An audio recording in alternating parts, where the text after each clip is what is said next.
A cordial greeting. Today is Tuesday, August 4th, 2026. I'm meteorologist Ruben Garcia.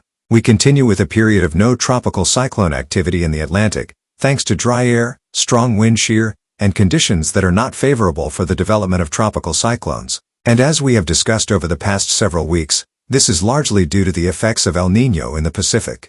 Now, we have also mentioned that even though we have El Niño and although we are anticipating a hurricane season with less activity than normal, it is always important to keep an eye on the tropics because storms and hurricanes will eventually form, especially during the peak of the season, which is approaching and extends from August 15th through October 15th. And although, for the moment, no tropical cyclone development is expected for at least the next 7 days, I decided to record this video to talk about several strong tropical waves that will be emerging from Africa. I want to show you some model runs that depict one or several strong low-pressure systems moving from Africa toward the Caribbean.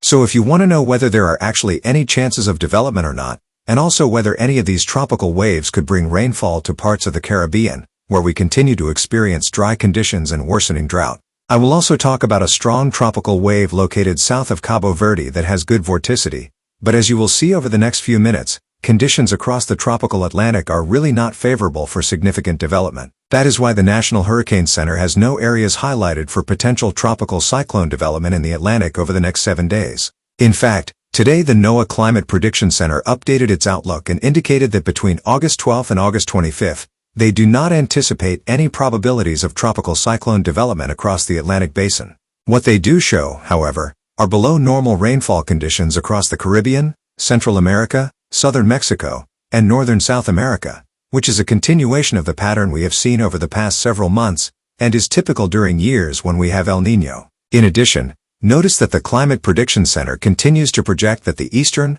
western, and central Pacific will remain active in terms of tropical cyclones, while it is very likely that the Atlantic will not see tropical cyclone development during the coming weeks. Now, this does not mean that it is impossible for a cyclone to form in the Atlantic. During some El Niño years, we have seen the formation of a few tropical depressions or tropical storms between the Caribbean and Africa. And for that reason, I will soon show you some projections of perhaps at least some strong tropical waves moving across the tropical Atlantic.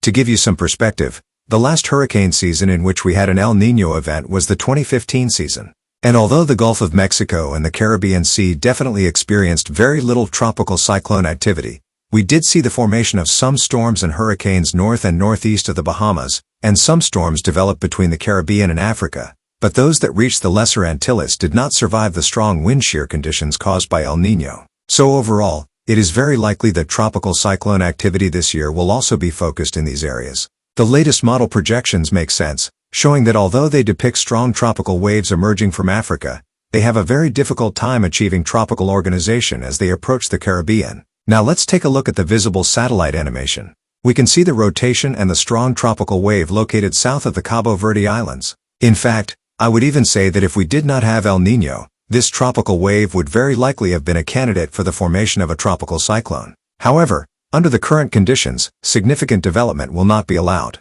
For example, when we analyze the American model, notice the entire area shown in brown, which represents dry air in the atmosphere.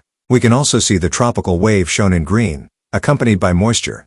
However, as it moves westward and by the end of this week, the dry air and stable atmospheric conditions essentially dry out the tropical wave and prevent it from developing before it reaches the Caribbean. In addition, this dry air is accompanied by Saharan dust, which is also an inhibitor of tropical cyclone formation. These dry and stable conditions are also caused by El Niño because the instability and areas of moisture are being concentrated over the central and eastern Pacific. And as I mentioned in the previous video, these are the conditions that are expected to persist throughout the remainder of the hurricane season. Now, I did want to mention that at times we have Kelvin waves moving from the eastern Pacific into the Atlantic. This could open a window for perhaps some opportunities for tropical cyclone development. A Kelvin wave will be moving across the Atlantic over the next 7 days, creating slightly more favorable conditions for development. Now, the question is, will this window of opportunity be enough for any tropical wave to achieve some level of organization? The answer is that it is very likely this Kelvin wave will not be able to overcome the unfavorable conditions.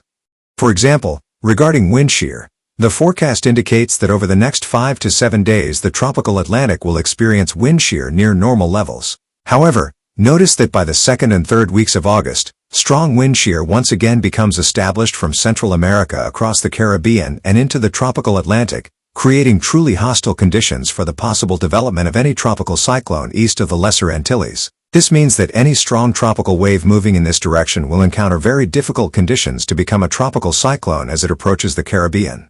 But once again, I repeat, the chances of a cyclone developing are definitely low, but they are not impossible. Now, let's take a look at what some members of the global models are showing. Let's begin with the European model, where we can definitely see some low-pressure systems over the next 7 to 9 days between the Lesser Antilles and Africa. In particular, by next Wednesday it shows a strong tropical wave moving toward the Lesser Antilles, which is very likely related to the tropical wave currently moving south of Cabo Verde. But notice in the image that essentially none of the ensemble members show significant development, so the chances of development are almost zero according to the European model. In the case of the artificial intelligence version, we also see strong tropical waves in the area, but notice in blue and light blue that they remain tropical waves without becoming a tropical depression or tropical storm. In the case of the American model ensemble, nearly all of its members keep these tropical waves below tropical depression strength. Meanwhile, Google's artificial intelligence models, although some of them develop low-pressure systems, in reality the vast majority keep the systems quite weak without becoming tropical cyclones. And although here in the Caribbean we would like one of these tropical waves to produce a significant rainfall event that could help relieve the drought, notice that the rainfall projections over the next 7 days continue to indicate below normal precipitation from the Caribbean all the way to Africa. So, to conclude and summarize, I can tell you that over the coming days and weeks we will continue to see strong tropical waves emerging from Africa, like the one currently located south of Cabo Verde, but it is very likely that wind shear, dry air, and stable conditions will limit their development. Even so, at times we can see brief windows that allow for some level of organization, and that is why here at Hurricane Info I will continue monitoring conditions to keep you informed in case there are any changes in the projections. In any case, let's hope these tropical waves bring at least some rainfall to the Lesser Antilles and the Greater Antilles. With that, I'll say goodbye for now. Until next time.